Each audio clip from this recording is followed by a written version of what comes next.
What is the role of the artist? As a professional musician, music is deeply important to me, but there are times when I start to wonder whether my work is just self-indulgent, especially now, as we live through a global pandemic. In a world filled with hunger, violence, and environmental crises, what good does being an artist do? How can artists help to create societal change? In my quest for answers about the meaning of music and the value of artists, I look to the philosophers. The ancient Greeks saw music as a gift from the gods, and in the Republic, Plato recommended that music was fundamental to the education of an ideal society. In the wake of the scientific and industrial revolutions, the role of the arts has changed. We live in a culture that values scientific discovery and technological advancement as pragmatic and worthwhile. Reason and logic rule the world. Measured up against these values, people tend to dismiss music and other artistic disciplines as pursuits of passion, with little application towards the advancement of our societies. With the rise of Western capitalism, music has turned into a commodity. In 1947, Adorno and Horkheimer published a scathing critique of the American entertainment business, which they dubbed the culture industry. In this cultural dystopia, art is a tool for the maintenance of assimilation and the suppression of critical thought. Cultural products are tailor-made to help consumers to relax while insidiously entrenching the values of the capitalist system. And finding examples of this is as easy as looking at the top 100 charts. Take Ariana Grande's 7 Rings, which goes, "Whoever said money can't solve your problems must not have had enough money to solve them. They say which one, I say nah, I want all of them. Happiness is the same price as red bottoms." Translation: consumerism is cool, happiness can be bought, and the American dream is within reach if you just work hard enough. So, to Adorno and Horkheimer, the role of the artist in the culture industry is to encourage conformity and the persistence of the status quo. Instead of accepting this, I decided to view their critique as a challenge. If the aim of the culture industry is to suppress critical, independent thought, then the role of the artist is to cultivate these very skills. Artists have a responsibility to become aware of how their art follows industry formulas and communicates these dominant capitalist ideologies. The role of the artist is to cultivate subjective liberation and critical thought, to translate these values into their creations, and in doing so, they help their audience to be critical and to imagine a better world. Now, if there is anyone who knows about blazing your own path and breaking down dominant ideologies, it is Friedrich Nietzsche, the guy who philosophized with a hammer and proclaimed the death of God. Unlike the champions of pure rationality, Nietzsche saw philosophy as an art form. Instead of aiming for objectivity devoid of emotion, Nietzsche embraced the idea that philosophy cannot be separated from the subjective experience. He thought that the meaning of life had to be subjectively created, which was a massive revelation in a time where the meaning of life was usually prescribed by your pastor or priest. Nietzsche saw great similarities between the role of the philosopher and the role of the artist. His philosophy is written in poetic language and employs both critical thinking and creativity in order to explore questions about humanity. Nietzsche wrote in this poetic way because he was grappling with the paradox of trying to teach people to think for themselves. His use of poetic language and symbolism instead of logical, philosophical proofs to communicate his ideas was designed to leave his philosophy open to interpretation. Each individual reader who engaged with his writings would have to figure out exactly what it meant to them. And that is what subjective liberation is. Nietzsche's artistic approach to his role as philosopher can teach us about the role of the artist. The role of the artist is to cultivate critical thinking, creativity, and subjective liberation. Through striving to acquire and apply these skills, and expressing their individual experience of learning, questioning, and imagining in an art form, much like Nietzsche did with his books, the artist can inspire other individuals to do the work of thinking for themselves. Nietzsche wholeheartedly embraced the joy that comes from the act of creation and the agency to create a meaningful life. Without God, pure reason, or any divine order, it's up to us to decide what we will make of humanity today and tomorrow. Life is a work of art. The meaning of life doesn't come from above, but is the realization that you possess the power and will to create it for yourself. Naturally, I fell head over heels in love with Nietzsche, and he started to seep into my songwriting, which brings us to the song Running Out of Time. This song is inspired by Nietzsche's poetic exploration of time in his magnum opus, Thus Spoke Zarathustra. My goal in this presentation is to demonstrate how to explore philosophical ideas through lyrics that are about the subjective experience. This song isn't a social commentary or political piece. Instead, it's a personal exploration of the pressures of time, aging, and success in the culture industry. Running Out of Time expresses the debilitating effect of extreme pessimism and self-doubt. Though mostly fatalistic in its lyrics, the hidden imperative of the song is that one must learn to live in the moment in spite of all the negativity and pressure. Time forces you to be aware of the loss of it, and you can choose whether to cower in the face of this inevitability or use it as an incentive to appreciate each moment. The introduction of the song features repeated E-flat quarter notes played on the piano. The repetition of notes symbolize a metronome or a clock. They keep the meter of the song and establish an awareness of time from the beginning. The quarter notes continue throughout the verses and are met with resistance as the repeated E-flats expand into a dissonant triad. The vocal melody is similarly repetitive and stays primarily on one note. 1, 2, I woke up at noon, the sun hit the mirror and it lit up the room, and I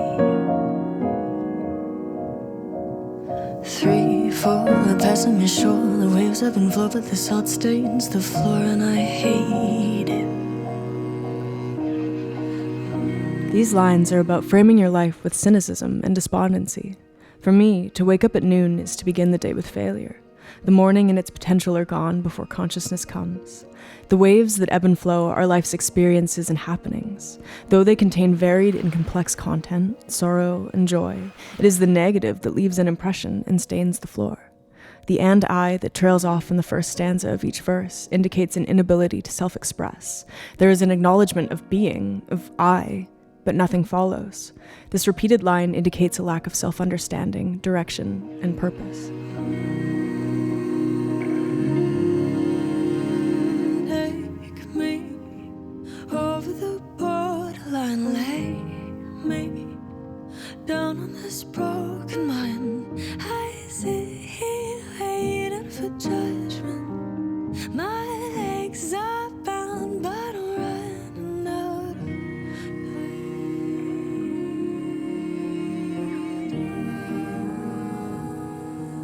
Always running out of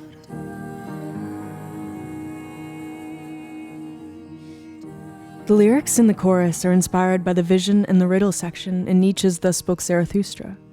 In this chapter, the protagonist, Zarathustra, stands at a gateway with the spirit of gravity on his shoulder. The road behind him extends for an eternity, and the road in front of him extends for another eternity. These two roads are antithetical to one another, and it is only at this gateway that they come together. The gateway is this moment. To be taken over the borderline is to live fully in the moment, to walk through the gate, to have knowledge of eternal recurrence, of the cyclical and never-ending nature of time, and to embrace it for all of the joy and sorrow that it brings. To be laid down on this broken mind is to accept earthly reality for all of its sufferings, and to overcome nihilism in spite of understanding the chaos and meaninglessness of our existence. The Broken Mind lyric is also an allusion to Nietzsche's madness. The first two lines represent an attempt to accept all of this and live fully. The last two lines are more pessimistic and akin to the mental state of the rest of the song. Instead of embracing creativity and art as meaningful in itself, you sit and wait for the judgment of others to justify or condemn your work. In this state of dependency, you become frozen. The title of the song and the final line of the chorus describe the contradiction of time wasted. When you feel stuck, unable to move, you are still acutely aware that time does not stop with you. Even if you do not evolve and grow, your life continues to barrel forward towards its inevitable end. Your legs may be bound by fear, but you never stop running out of time. The melody of the chorus lifts out of the minor repetitive verse to become major. This musical shift signifies hope and matches the lyrical content of the chorus. But the end of each chorus moves back to the minor key of the verse, and the vocal melody holds on to the word time over top, emphasizing the association between time and minor, dissonant, uncomfortable chords. The vocal delivery of Running Out of Time shifts throughout the song, moving from complacency and surrender to urgency and agitation back to resignation again. 5, 6, metronome ticks, measures flow by me like nightingale ships, and I 7, 8, I'm sealed in this fate, becoming the warden of gravity's gate, and I'm waiting.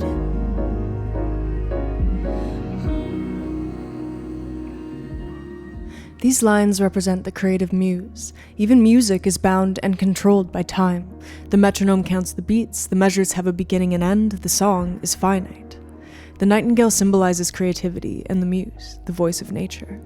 The measures that flow by like nightingale ships are ideas and inspirations. This line represents all of the songs that were never written. The muse isn't elusive, the inspiration is there, but in a morose state of mind, these inspirations are often impossible to capture. Instead, all of the potential and creative insights pass me by. And I signifies that I ultimately say and do nothing. The warden of Gravity's Gate is a reference to the uncontrollable forces of life on Earth, namely gravity and time. The warden succumbs to nihilism in the face of life's difficulties. It guards against the ability to enter the moment. The warden ensures that you're hyper-aware of the moment, but also acts as a barricade against being in it. Ultimately, this song is an expression of a lack of subjective liberation.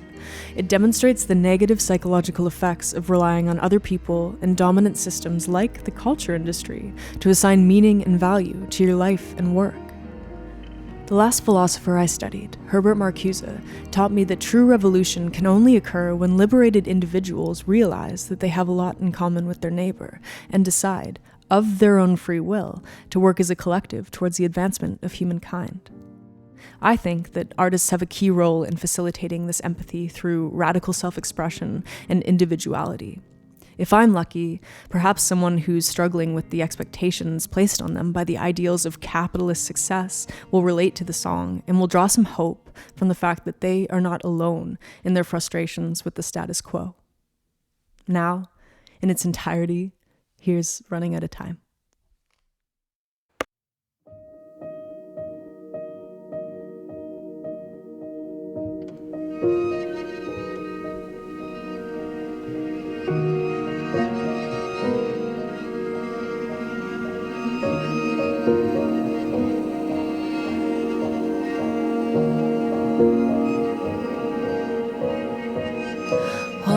I woke up at noon, the sun hit the mirror and it lit up the room, and I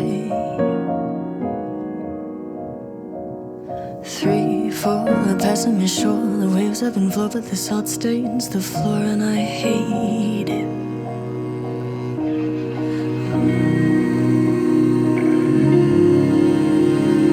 Take me over the borderline, lay me down on this broken mind. I sit here waiting for judgment. My legs are bound, but I'm running out of time.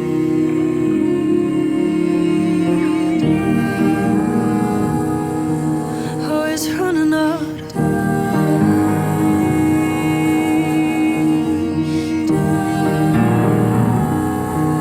Always running out.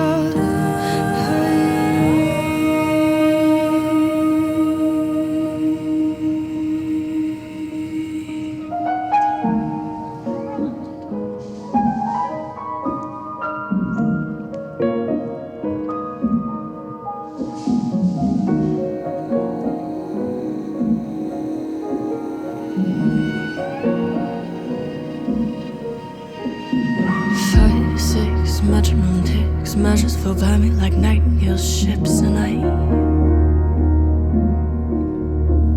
7, 8, I'm sealed in this fate, becoming the warden of Gravity's Gate, and I'm waiting.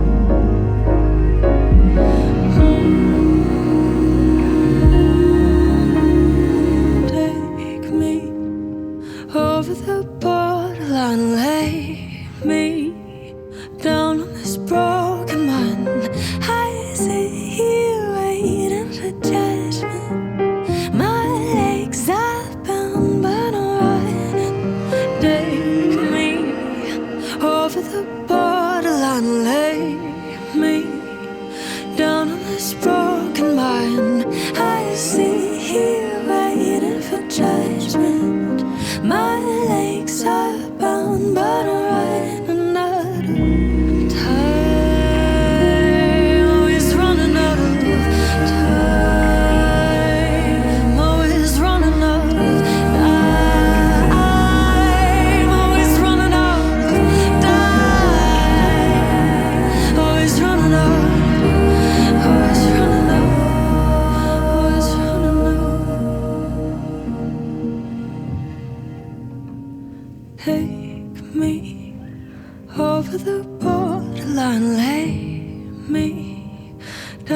this broken